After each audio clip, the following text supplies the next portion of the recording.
Today we'll be working in my workbook called The 38 Years of Wandering, which covers numbers 15 through 19 and also an excerpt from numbers 33, 16 through 36.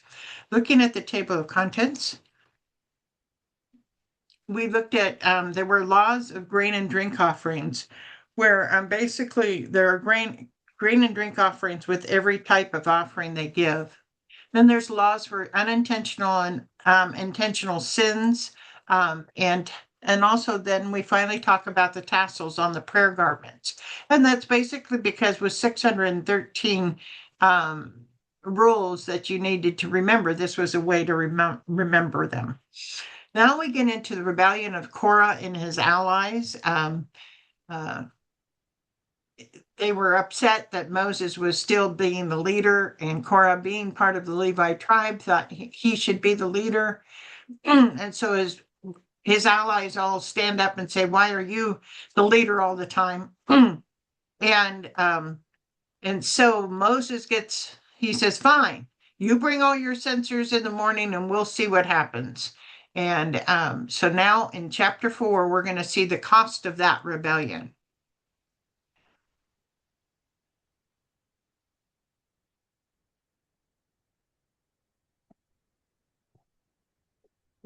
Which we can kind of see. Yeah, that's kind of scary. And then Moses said, "This is how you will know that the Lord has sent me to do all these things and that it was not my idea. If these men die a natural death and suffer the fate of all mankind, then the Lord has not sent me. But if the Lord brings about something totally new, and the earth opens its mouth and swallows them with everything that belongs to them, and they go down alive into the realm of the dead, then you will know that these men have treated the Lord with contempt." Yeah. What would be the message if these men die a natural death? God did not send Moses to do all these things. What would be the message if the earth opens its mouth and swallows them? God did not send Moses to do all these things. No, number 2 would be if the earth opens its mouth and swallows them, that God did send Moses to say all these things. God did send. Yeah. Number 3, not only would the earth swallow Korah, Dathan, and Abiram, but what? Everything that belongs to them. If they are swallowed by the earth alive, where would they go? They will go down into the realm of the earth, which is Hades. Yeah, realm of the dead, yeah. Looking at the next page, which side would Korah and his followers go if the earth opens up and they fall into the realm of the dead? The good side or the evil side? The evil side. Yes. I wonder if they're still there now. I mean, I wonder how that works. Well, if you look at the story of the Lazarus and the rich man, we know that Hades still exists. It will be forever. That's where hell, is in Hades. But the good side is now empty. The good side is now in heaven. When we die, we go right to heaven. Whereas before Jesus, when they died, if you were faithful, you went to the good side. Now the good side is empty because Jesus came and set the captives free, and they're all in heaven. Oh, okay. So, what is the realm of the dead? In the Bible, the realm of the dead is primarily referred to as Sheol in the Old Testament and Hades in the New Testament, representing a shadowy, often temporary abode for the departed souls beneath the earth. In the Old Testament is portrayed as a holding place for all the dead, righteous and wicked alike, whereas after the death of Jesus, the realm of the dead is just for the wicked, and why it's just known as Hades. Hades is the evil side of the realm of the dead. Old Testament references to the realm of the dead. It's surprising. We as Christians in America, we don't even think of the realm of the dead because when you're Christians, you go to heaven. And when you're not Christian, you go to hell. There's no this in between place. And it's not purgatory like Catholics say. It's something different than that. But there were actually a lot of Old Testament references to the realm of the dead. And so they're kind of surprising when you realize, wait, they were all talking about the realm of the dead. But Jesus explains a lot about the realm of the dead in the New Testament, and this is the Lazarus and the rich man story. And the reason why it's really kind of interesting, this story, is he doesn't say, let me tell you a parable. He just tells the story. So I kind of wonder, I just how much is this is true that he's telling the story about, because he would know what happened there. But so it's not the same Lazarus that he rises from the dead later. It's a different Lazarus, but still, it's very eye-opening what he says, because Jesus is not going to lead you astray. So he describes the realm of the dead, which is really, really cool. Anyway, back to our story. As soon as he finished saying all this, the ground under them split apart, and the earth opened its mouth and swallowed them and their households and all those associated with Korah, together with their possessions. They went down alive into the realm of the dead with everything they owned, and the earth closed over them, and they perished and were gone from the community. Right. How fast did the punishment happen? As soon as he finished saying all this, Right. Who was the punishment given to? all those associated with Korah, What all was swallowed up? together with their possessions. Yeah. Everything they owned. Yeah. Did they go down alive, or were they killed before they went down to the realm of the dead? Alive. Yeah. What happened if they fell into the cavity of the earthquake opening? The earth closed them up. Do you think God told Moses that what he was going to do to Korah and his associates, or left it up to Moses to decide their fate? Yes, because I don't think Moses could do it. Yeah, not as far as doing, but I don't know that he would have been this creative. Yeah. I mean, uh, you know, but I think God probably told him ahead of time what he was going to do. This punishment had never happened before. Some of Korah's family does survive, and therefore were not part of the whole rebellion. In Revelation below, we have a similar situation, only it's given in symbolism. So it's unclear exactly what is swallowed up. What is the evil character in Revelation? Dragon. Right. Who is protected by the earth opening up and swallowing the river? The woman with the child. Right. Technically, it is generally believed that the dragon is Satan. The woman is the remnant of the Jewish people giving birth to Jesus. The water, like a river, is an army that pursues her. This appears to happen just after the middle of tribulation. So it does happen again in Revelation. It's kind of interesting. At their cries, all the Israelites around them fled, shouting, "The earth is going to swallow us too." And the fire came out from the Lord and consumed the 250 men who were offering the incense. Yeah, after whose cries? The cries of the people That fell in the earth. Yeah. We know some of the people that were around Korah, Dathan, and Abiram who attempted to flee. Okay. 250 men who were offering the incense. Right. Kohathite clan of Korah who camped around him, and Reubenite tribe of Dathan and Abiram who camped around them. Instead of the earth opening up, what did the Lord send? Fire.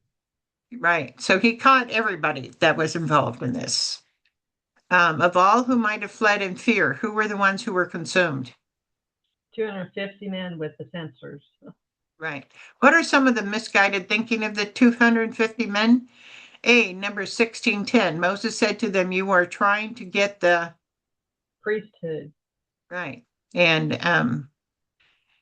we have Numbers 3:10 that counters it. Appoint Aaron and his sons to serve as priests. Anyone else who approaches the sanctuary is to be put to death.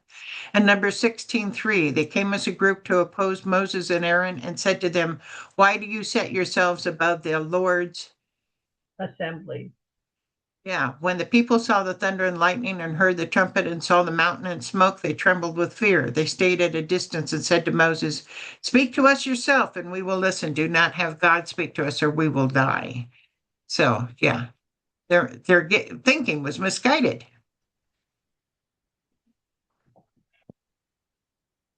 The Lord said to Moses, tell Eleazar, son of Aaron, Eleazar. Yeah. Eleazar, son of Aaron, the priest, to remove the censers from the charred remains and scatter the coals some distance away, for the censers are holy, the censers of the men who sinned at the cost of their lives. Hammer the censers into sheets to overlay the altar, for they were presented before the Lord and have become holy. Let them be a sign to the Israelites. Look at the scripture below. Is Eleazar the first, second, third, or fourth son of Aaron? Third. Yeah. What was Eleazar to remove from the charred remains of the rebellious men? Censers. No, this is putting him unclean as he will be among the dead. This is why Aaron the high priest could not do it. Ithamar could handle any jobs Eleazar couldn't do until he was clean again, but there was only one high priest. How many censers would there be? 250. Right. After they hammered the censers, what were they going to do? Going to overlay? The altar. What were the two reasons they were going to overlay this item in 5? Number 4, actually. Presented before the Lord and signed to the Israelites. Right.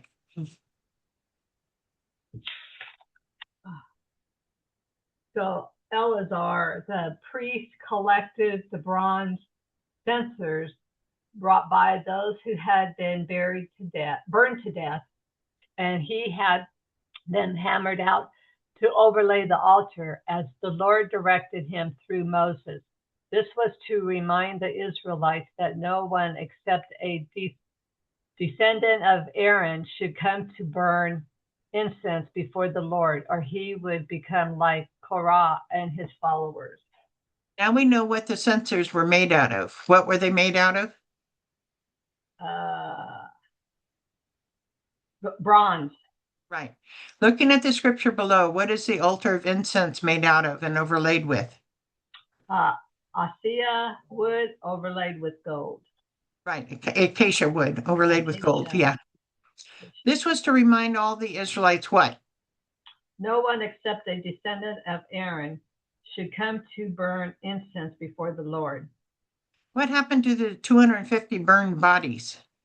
I don't know. I couldn't find anything about it. Yeah, that's an opinion. So, well, just a question on my part, like what happened to all of them? Yeah. It's an opinion question.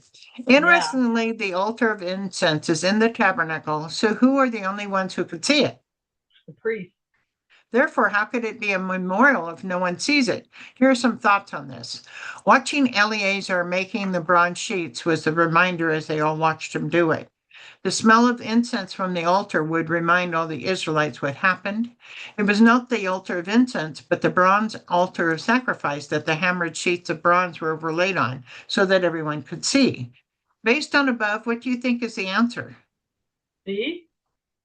See? Yeah, it's possible that it's C, the bronze altar of sacrifice. So that's very possible. Mm. Okay. The next day, the whole Israelite community grumbled against Moses and Aaron. You have killed the Lord's people, they said. But when the assembly gathered in opposition to Moses and Aaron and turned toward the tent of meeting, suddenly the cloud covered it and the glory of the Lord appeared. Do these people not learn anything? My goodness. How soon after the earth opened up and the fire consumed 250 men did the people grumble? The next day. How many of the Israelites, a select few, one or two, or the whole Israelite community? The whole Israelite community. Who did the people blame for all these deaths? Moses and Aaron. What did the people who grumbled call the people who died? The Lord's people.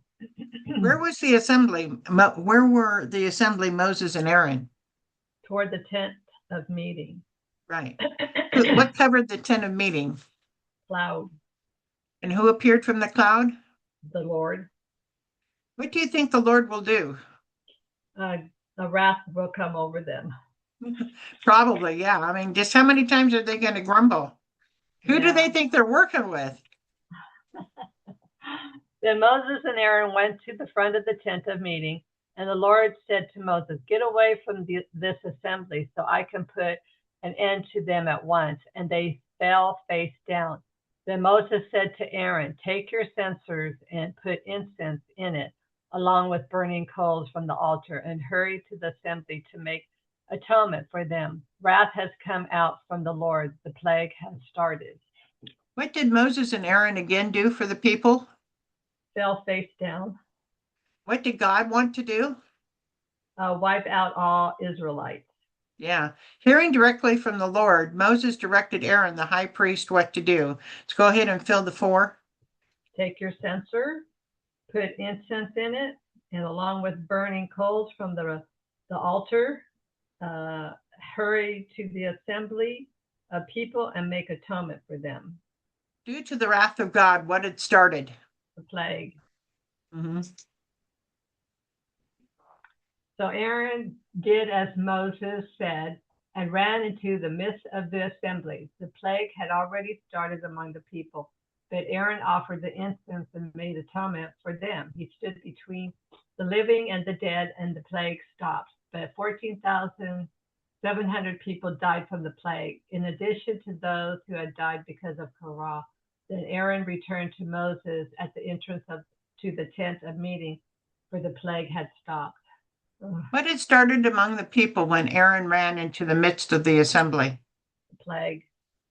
It is generally believed that this was a supernatural plague, as it was rapid and death was quick. Does not match any known plague.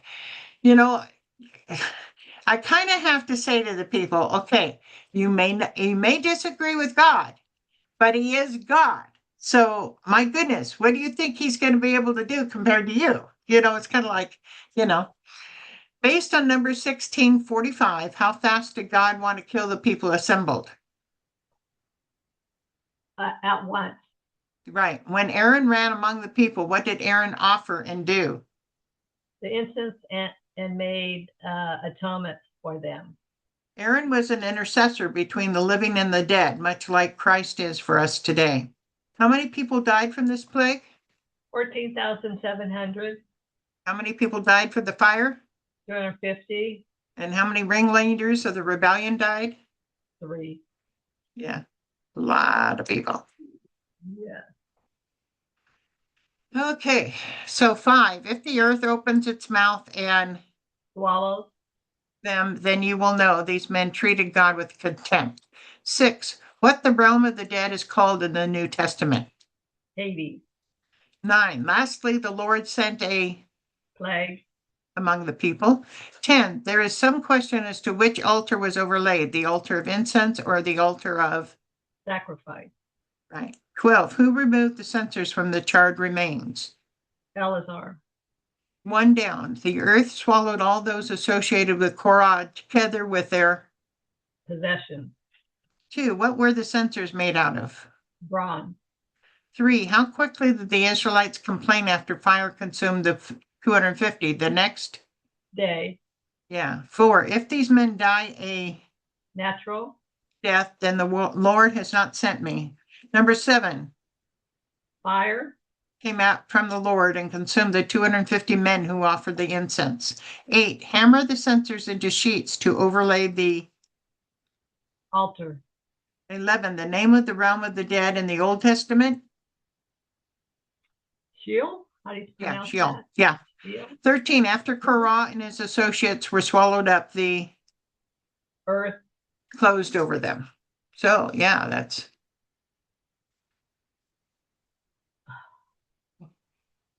well